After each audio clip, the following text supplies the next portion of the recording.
2024 లేదా 25లో డిగ్రీ లేదా బీటెక్ చదివారా? సాఫ్ట్‌వేర్ జాబ్ కోసం ఎదురు చూస్తున్నారా? అయితే కోడ్‌జ్ఞాన్ 100 డేస్ కోర్సులో చేరండి. జాబ్ సాధించండి.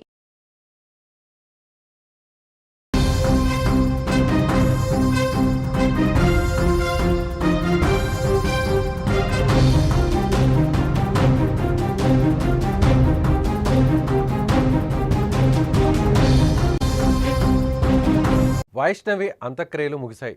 ఈ నెల 14న గండికోటలో దారుణంగా హత్యకు గురైన వైష్ణవి మృతదేహం పోస్ట్ మార్టం అనంతరం స్వగ్రామానికి చేరుకుంది. వైష్ణవి స్వగ్రామం కడప జిల్లా ఎర్రగుంట్ల మండలం హనుమాన్ గుత్తి గ్రామం. అక్కడే ఆమెకు అంత్యక్రియలు నిర్వహించారు. వైష్ణవిని కడసారి చూసేందుకు కుటుంబ సభ్యులతో పాటు గ్రామస్తులు పెద్ద ఎత్తున చేరుకొని కన్నీటి భావోద్వేగాల మధ్య వైష్ణవిని కడసారి కార్యక్రమం నిర్వహించారు.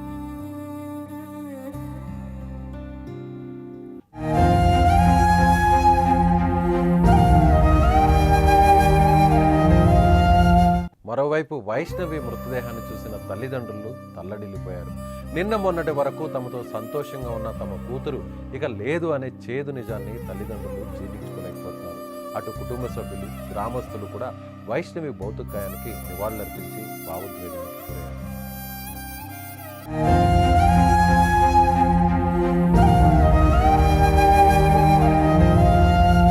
కడప జిల్లా ఎర్రగుంట్ల మండలం హనుమాన్ గుత్తికి చెందిన పసుపులేటి కొండయ్య, దస్తగిరమ్మ దంపతుల కూతురు వైష్ణవి.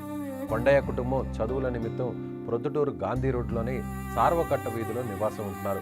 వైష్ణవి ప్రొద్దుటూరులో ఓ ప్రైవేట్ జూనియర్ కాలేజీలో ఇంటర్ 2వ సంవత్సరం చదువుతోంది.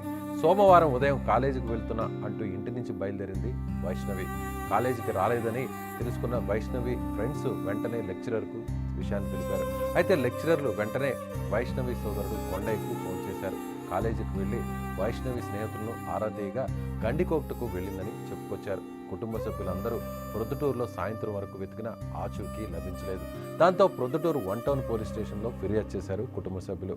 మంగళవారం ఉదయం గండికోటలోని రంగనాథ స్వామి ఆలయం వెనుక భాగంలోని ముళ్ల పొదల్లో వైష్ణవి మృతదేహం లభించింది. ఇక ప్రస్తుతం గండికోట మర్డర్ మిస్టరీ కేసును ఛేదించేందుకు పోలీసులు అన్ని కోణాల్లో దర్యాప్తు చేస్తున్నారు. జూలై 14 ఉదయం 8:30 గండికోటకు చేరుకున్న వైష్ణవి లోకేష్ 10:40 లోకేష్ ఒక్కడే తిరిగి వెళ్ళినట్లు సీసీ కెమెరాలు చూపిస్తున్నాయి. మధ్యాహ్నం 12 గంటల ప్రాంతంలో వైష్ణవి హత్య జరిగినట్లు వైద్యులు ప్రాథమిక నివేదిక ఇచ్చారు. హత్య ఎవరు చేశారనే కోణంలో పోలీసు విచారణ ప్రస్తుతం కొనసాగుతోంది. ఇప్పటికే లోకేష్ను పోలీసులు అదుపులోకి తీసుకుని విచారిస్తున్నారు. వైష్ణవి హత్య కేసును ప్రభుత్వం సీరియస్గా తీసుకుంది. విద్యార్థిని కుటుంబానికి న్యాయం చేయాలని ముఖ్యమంత్రి చంద్రబాబు, ఉప ముఖ్యమంత్రి పవన్ కళ్యాణ్ అధికారులను ఆదేశించినట్టు తెలుస్తోంది.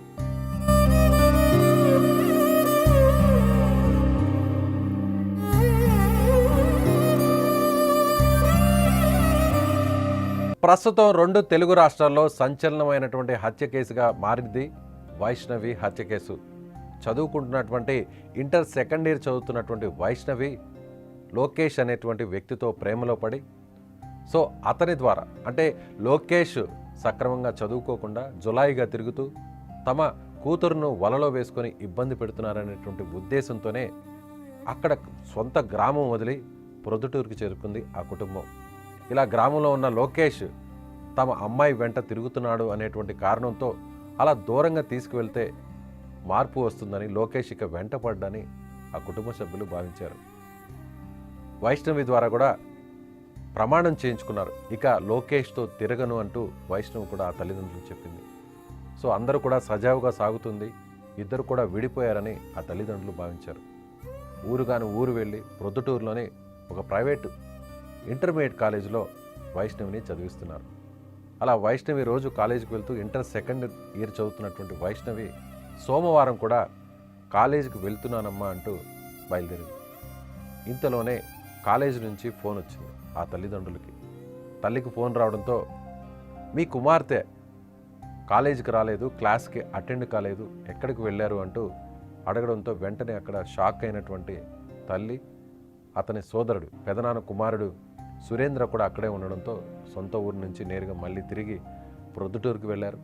ఆ తర్వాత వైష్ణవి స్నేహితులు ఇచ్చినటువంటి సమాచారంతో గండికోటకు వెళ్తున్నానని చెప్పింది వైష్ణవి అంటూ వాళ్ళ ఫ్రెండ్స్ చెప్పడంతో అనుమానం వచ్చినటువంటి ఆ కుటుంబ సభ్యులు మళ్ళీ లోకేష్తో చెప్పా పెట్టకుండా బయటకు వెళ్ళిందంటే లోకేష్తోనే ఇంకా తిరుగుతుంది, లోకేష్ ప్రేమ మాయలోనే ఇంకా ఉంది అనేటువంటి అనుమానంతో లోకేష్ కుటుంబ సభ్యులు లోకేష్ స్నేహితులకు ఫోన్ చేయడంతో లోకేష్కు ఈ విషయం తెలిసింది.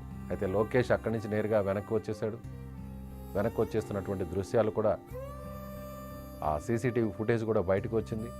లోకేష్ వైష్ణవిని గండికోటకు తీసుకువెళ్తున్నటువంటి దృశ్యాలు, ఆ తర్వాత అక్కడ వదిలిపెట్టి మళ్ళీ బయటకు వచ్చినటువంటి దృశ్యాలు కూడా బయటకు వచ్చాయి. అందరూ కూడా లోకేషే పొట్టన పెట్టుకున్నాడు, లోకేషే దారుణంగా హత్య చేశాడు, లోకేషే దారుణంగా అఘాయిత్యం చేసి మానభంగం చేసి చంపేసి ఈ విధంగా వైష్ణవి ఒంటి మీద బట్టలు లేకుండా దారుణంగా చంపేశాడని భావించారు. కానీ పోలీసులు మాత్రం తమ వద్ద దొరికినటువంటి ఆధారాలు ఫుటేజ్ ద్వారా ఒక స్పష్టమైన నిర్ణయానికి వచ్చి లోకేష్ ఈ హత్యలో పాల్గొనలేదు, లోకేష్ ఈ హత్య చేయలేదని చెప్పారు.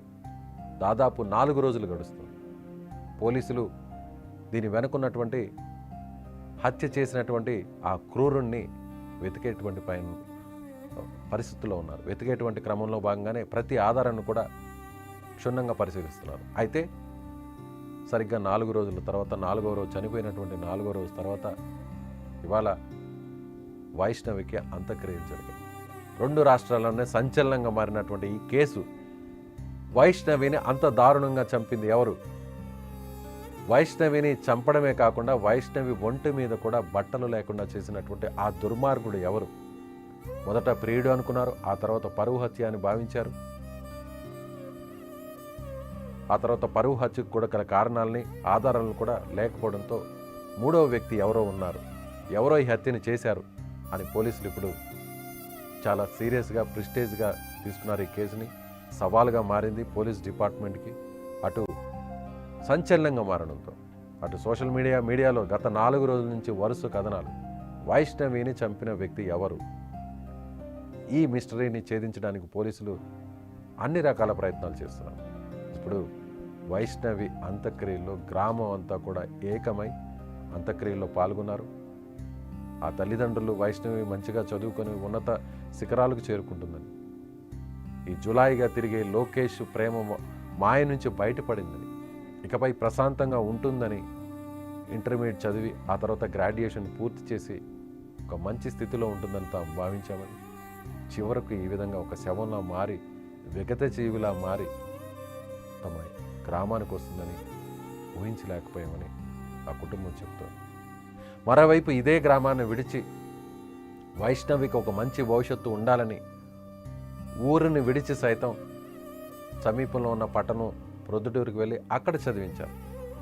ఊర్లో లోకేష్తో ఇబ్బందులుంటాయని, లోకేష్ మాయ మాటలు నమ్మి, లోకేష్ ప్రలోభాలకు గురై, లోకేష్ ప్రేమ మాయలో పడి జీవితాన్ని ఎక్కడ నాశనం చేసుకుంటుందని, ఎక్కడ తమ బిడ్డకు తమకు దూరం అవుతుందనేటువంటి భావనతో ఆ తల్లిదండ్రులు నేరుగా వేరే పట్టణంలో తీసుకెళ్ళి కుటుంబంతో సహా అక్కడికి వెళ్ళి అక్కడే ఉంటూ అక్కడే జీవిస్తూ తన కుమార్తెను కాలేజీలో జాయిన్ చేశారు. కానీ కాలేజీకని వెళ్ళిన వైష్ణవి ఇప్పుడు వేరొక దుర్మార్గుల చేతిలో హత్యకు గురి. దుర్మార్గులు అనాలో ఎంతమంది హత్య చేశారో, ఒకరా ఇద్దరా తెలియనటువంటి పరిస్థితి. అది ఎవరు చేశారని తెలియని పరిస్థితి. వాళ్ళ చేతులు ప్రాణాలు పోగొట్టుకున్న వైష్ణవి తిరిగి ఒక మంచి భవిష్యత్తుతో ఒక మంచి ఉన్నత స్థానంలోకి వెళ్ళి తిరిగి గ్రామానికి వస్తుందని భావించినటువంటి ఆ గ్రామస్తులు, ఆ కుటుంబం, ఆ తల్లిదండ్రులు ఇలా ఇంత దారుణంగా చంపబడి ఇలా శవంగా, మృతదేహంగా, డెడ్ బాడీతో వెనక్కి వస్తుందని ఎవరు ఊహించలేకపోయారు. మొత్తం గ్రామం అంతా కూడా వైష్ణవి అంత్యక్రియల్లో పాల్గొన్నారు. ఆ తండ్రి, ఆ తల్లి వైష్ణవి మృతదేహాన్ని చూడలేక బోరిన విలపిస్తున్నటువంటి పరిస్థితి. కుటుంబం అంతా కూడా, గ్రామం అంతా కూడా ఏకమై అంత్యక్రియలకు వచ్చినటువంటి దృశ్యాలు మనకు కనిపిస్తున్నాయి. ఇప్పటికీ కూడా వైష్ణవి హత్య కేసులో వేడని మిస్టరీ. గండికోటలో వైష్ణవిని హత్య చేసింది ఎవరు? అంత దారుణంగా చంపింది ఎవరు? ఒంటి మీద బట్టలు లేకుండా చంపింది ఎవరు? పోలీసులకు చాలా సవాలుగా మారింది ఈ కేసు. మొత్తం యావత్తు తెలుగు రాష్ట్రాల్లోనే సంచలనంగా మారింది. చూద్దాం.